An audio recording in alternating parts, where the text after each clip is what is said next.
Do you have a job that you dislike or maybe even hate and have wondered what to do about it?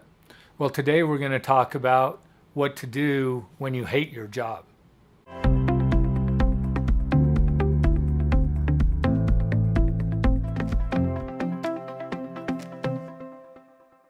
So, principle-based living, we talk about principles or laws that govern this world in which we live. And one of those laws or principles is cause and effect. So everything we do for a reason. But the other thing that's important to understand is that oftentimes we're unaware of the reasons that we do the things that we do. We just get conditioned through our experiences in life.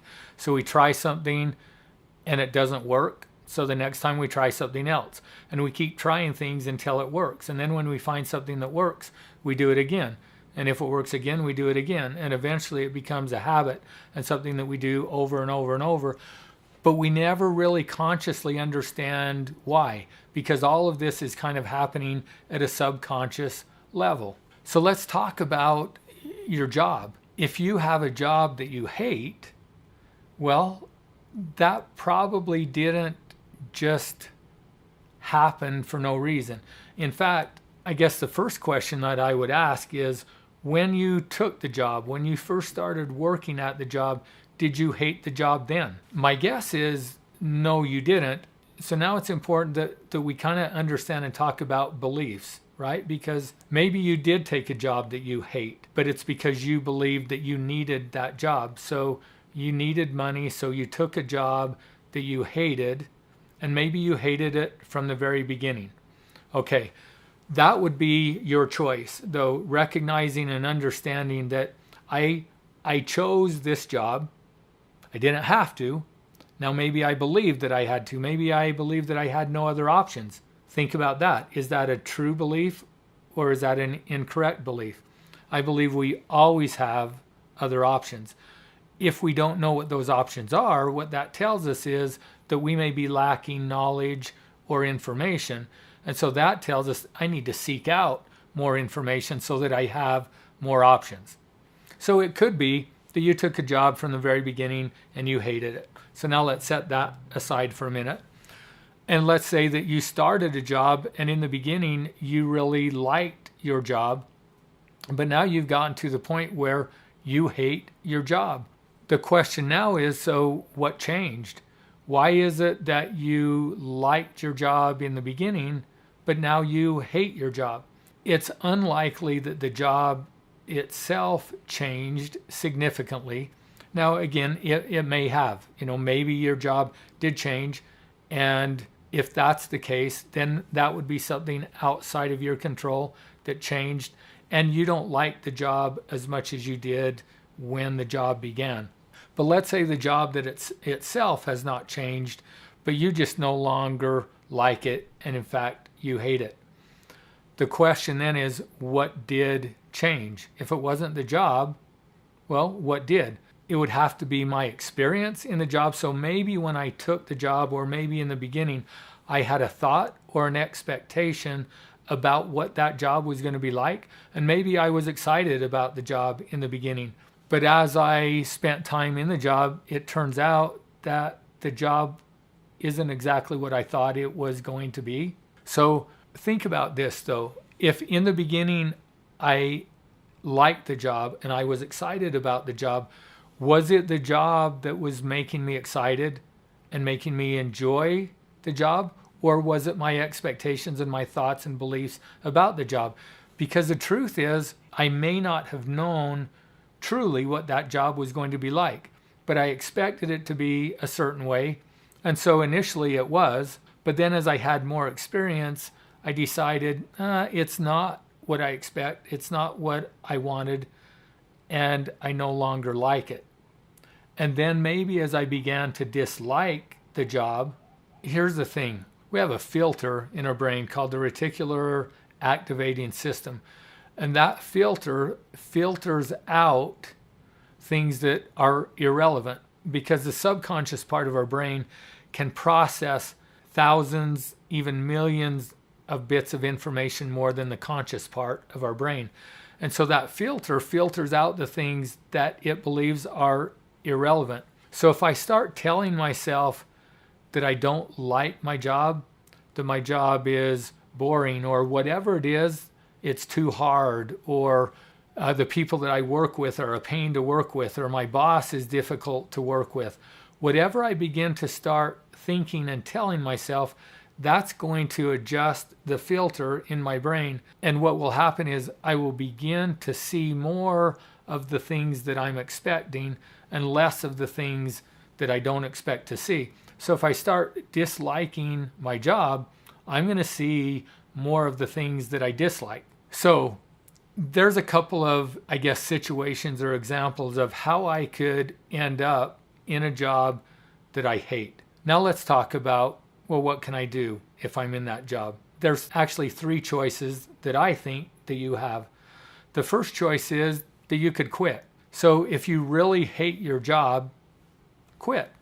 You're free to do that, right? Because nobody can control you. But maybe you say, well, I can't quit because I need the money. Well, you need the money. That doesn't necessarily mean that you need that job. But you might think, well, I don't know how to do anything else, or there's no other jobs available, or, I just don't know what else to do. Well, then I would say to you, be grateful for the job that you have, because it's providing you an income when without that job, you wouldn't know what to do. Now, here's the thing with that. If I move to that place where I move from I hate my job to I'm grateful for my job, my experience in that job is probably going to change. So the easy way out, the easy hard, though, let's just say you hate your job, you don't like it, so you're free to quit. But the easy hard is, so what that is teaching or reinforcing to me in my life is that my circumstances are determining what my experience is like. It's determining my level of happiness. It's determining my level of enjoyment. So I'm giving away my power and control to something or someone else. That's a victim mentality, and it's a paradigm of scarcity.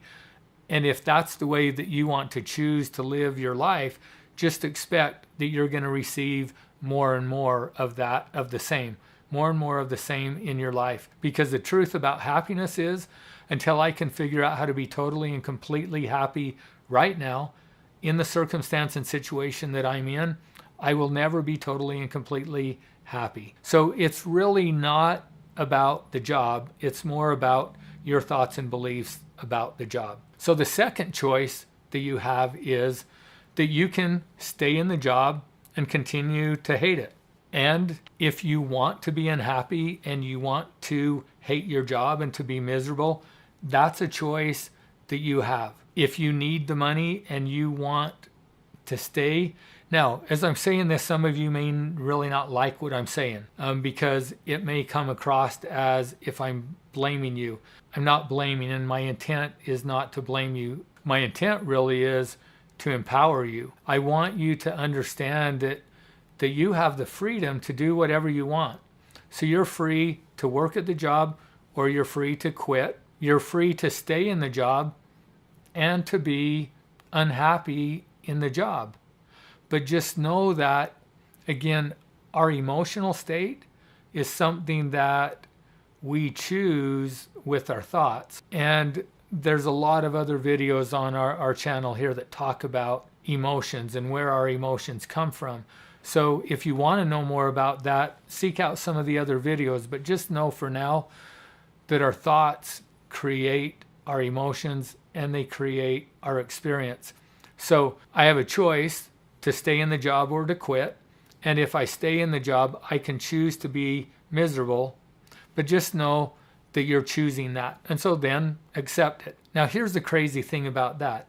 If you accept the fact that you're choosing to be miserable, probably what's going to happen is you're going to become less miserable. So if it may turn out that as you just understand that and begin to take accountability for yourself, that your whole experience in the job will change. Well, the third thing is exactly that. is if I don't want to quit and I do decide to stay in the job, but I also decide I no longer want to be miserable and I no longer want to hate my job, I can change that. And the way to change it is just by begin changing my thoughts. And I can go back to what we said earlier on. I can begin to be grateful for the job that I have. And I can look around for the good things that are there. And I can promise you, you will find some good things there. And then the same thing will begin to happen in our brain with the reticular activating system, or that filter. As we begin to express gratitude for what we have, and as we begin to notice the good things and the positive things, the things that I enjoy about the job, the filter will begin to filter out more and more of the negative things or the things that I don't like, and I'll begin to see more and more of what I do like. Thanks for watching today's video. I hope you found it helpful. And if you decide to stay in the job that you're at and to take on my challenge of turning a job you hate into a job you love, I'd love to hear about that by commenting below. And if you want to know more about who we are and what we teach, visit our website at principlebasedliving.com.